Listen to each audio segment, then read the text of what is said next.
Roman Ilahi. Saudara-saudari yang dikasihi Tuhan Yesus Kristus, selamat bertemu kembali dalam program Arus Hayat Voice. Tema kali ini adalah Roman Ilahi, Allah dengan manusia. Pembacaan Alkitab diambil dari kitab Yesaya pasal 54 ayat yang kelima. Sebab yang menjadi suamimu, ialah Dia yang menjadikan engkau. Tuhan semesta alam namanya.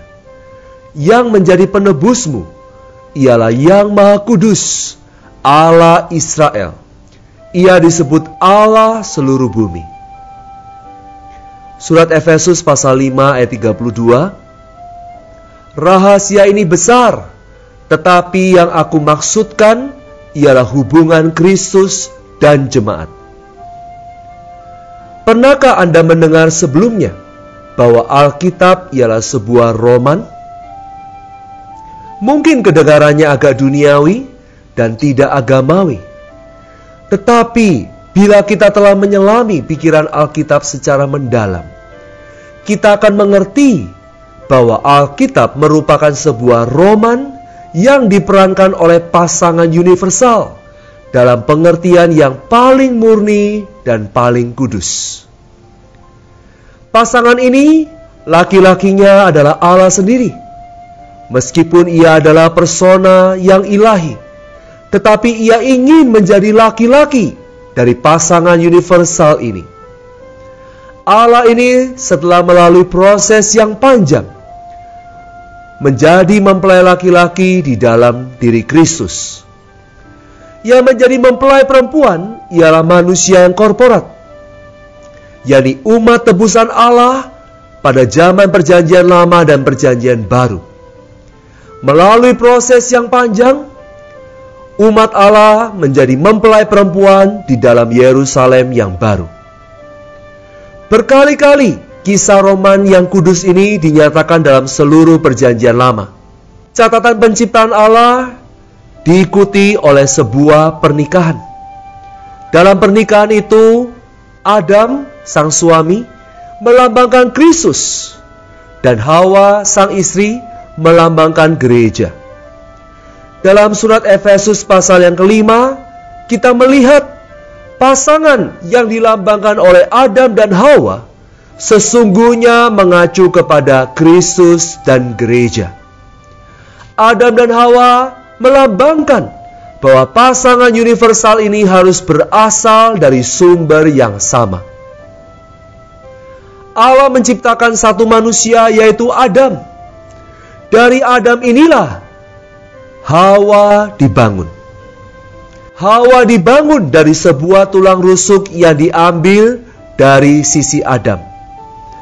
Ini menyatakan baik Adam maupun Hawa berasal dari satu sumber yang sama. Jadi, istri dari pasangan universal ini harus berasal dari suaminya.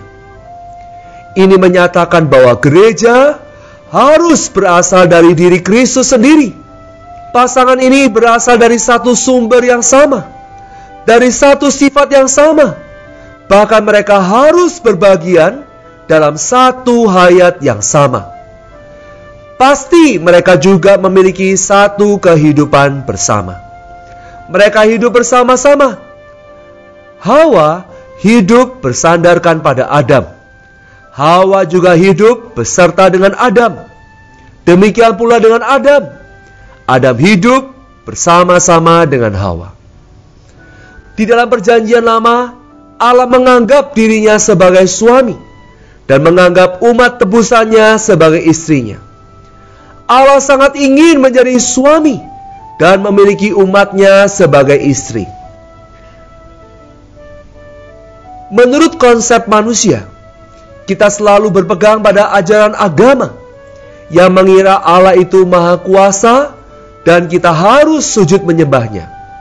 Betul, Allah itu maha kuasa. Betul, memang kita harus menyembahnya. Tetapi dalam kitab Yesaya, Yeremia, Yeskiel, dan Hosea menyatakan bahwa Allah hendak menjadi suami bagi umat tebusannya. Dalam Perjanjian Lama ada sebuah kitab, yaitu Kidung Agung, yang mencatat roman yang terindah, mengisahkan sepasang manusia yang saling jatuh cinta. Di dalam kitab Kidung Agung ini kita melihat hidup pernikahan yang sejati. Apakah rahasia dari roman ini?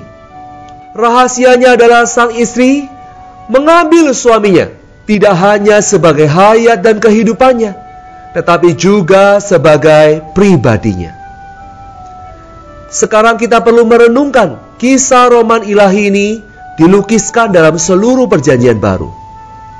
Keempat kitab Injil pun menerangkan kepada kita bahwa Kristus datang untuk menjadi mempelai laki-laki. Dia datang untuk mendapatkan mempelai perempuannya. Injil Yohanes pasal 3 ayat 29 berkata, yang empunya mempelai perempuan, ialah mempelai laki-laki. Dalam surat-surat kiriman, Kristus dan gereja dilukiskan sebagai suami dan istri. Sebab itu, kita perlu menjadi satu dengan Dia dalam sumber, dalam sifat, dalam hayat, dan dalam kehidupan kita sehari-hari. Sampai pada 2 pasal terakhir dalam Alkitab, Wahyu pasal 21 dan 22, kita dapat melihat satu kesempurnaan terakhir dari seluruh Alkitab, yaitu pasangan universal ini sebagai suami istri hidup selama-lamanya.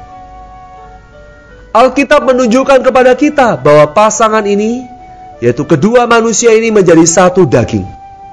Yang artinya, Kristus dan umat pilihannya menjadi satu manusia universal yang korporat. Kristus sang suami sebagai kepalanya, gereja sang istri sebagai tubuhnya.